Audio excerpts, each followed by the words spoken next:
দিনের মধ্যে এই সময় তুলসী দেবীকে জল অর্পণ করা সবচেয়ে শুভ। বাড়ে মান, সংসারে আসে ধন সম্পত্তি। জানুন নিয়ম এক। প্রায় সব বাড়িতেই তুলসী গাছের পূজা করা হয়। হিন্দু ধর্মে তুলসীর গুরুত্ব অত্যন্ত বিশেষ। সাধারণ বিশ্বাস, তুলসী ভগবান বিষ্ণুর প্রিয় এবং তাতে মা লক্ষ্মীর বাস। আচার অনুসারে তুলসী পূজা করলে ভগবান বিষ্ণুর সাথে লক্ষ্মীও প্রসন্ন হন। 2. প্রতিদিন সকালে বিশেষ করে মহিলারা বাড়ির তুলসী গাছের গোড়ায় জল নিবেদন করে থাকেন। যদিও রবিবার তুলসী গাছে জল দেওয়া একেবারেই অনুচিত, কিন্তু অনেক সময় মানুষ অজান্তে ভুল করে এবং তারপর তার বিরূপ পরিণতি দেখা দেয়।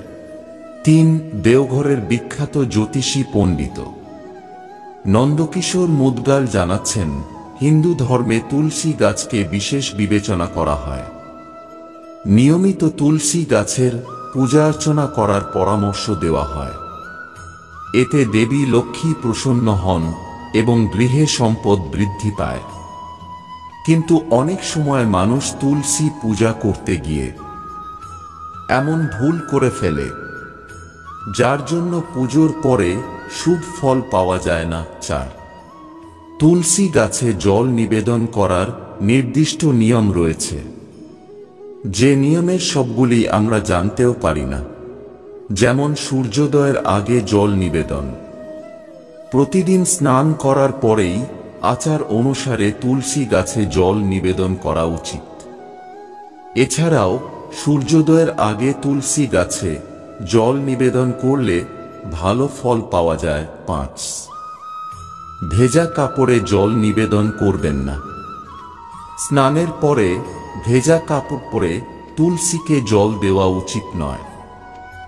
জল সবসময় শুকনো কাপড় পরে দেওয়া উচিত। 6. মুখ পূর্ব দিকে রাখুন। জল নিবেদনের সময় আপনার মুখ সর্বদা পূর্ব দিকে রাখা উচিত। 7. তামার পাত্রে জল নিবেদন করুন। সর্বদা তামার পাত্র উভয় হাতে ধরে মনে মনে সূর্য দেবতাকে স্মরণ করে তুলসী গাছে জল দিন। এতে শুভ ফল পাওয়া যায়।